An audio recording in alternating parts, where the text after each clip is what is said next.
সবাইকে ধন্যবাদ আমাদের ডাকে সাড়া দেওয়ার জন্য।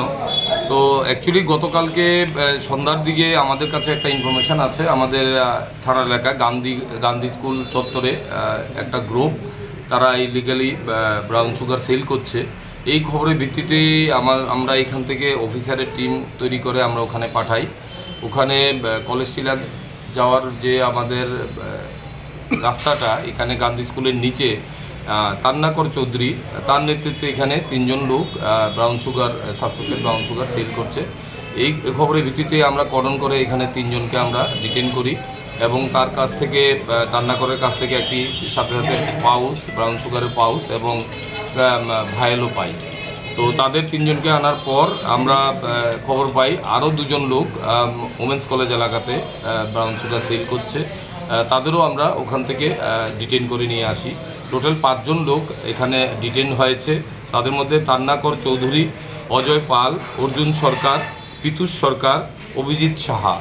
এই 5 জনের মধ্যে তান্নাকর চৌধুরী মেনলি পাউস ভায়েল রেখে সে বিক্রি করে পিতুষের নিকট, পিতুষ বাকিদের কাছে বিক্রি করে।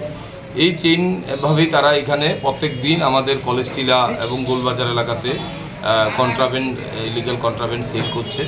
তো তাদের তল্লাশি করার পর আমরা যে ভায়েল এবং পাউচ, যে সাসপেক্টেড ব্রাউন সুগার ওয়েট করার পর দেখতে পাই এতে মোট 14 গ্রাম ব্রাউন সুগার মজুদ আছে। তাদের কাছ থেকে 360টা ভায়েল আমরা সাসপেক্টেড ব্রাউন সুগার সহকারে উদ্ধার করি। মোটরসাইকেল 2টো, একটি স্কুটি, ক্যাশ রুপিস পাই 25,600 টাকা, 5টা মোবাইল ফোন। তো আমরা তাদের কাছে একটা NDPS কেস নিয়েছি।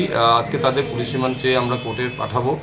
আমরা দেখব এদের মধ্যে আর কেউ জড়িত আছে কিনা, এটা আমরা দেখব। এই ব্রাউন সুগারের টেন্টেটিভ বাজার মূল্য আমরা ধরতে পারছি যে প্রায় 70,000 টাকার মতো হবে এখানে।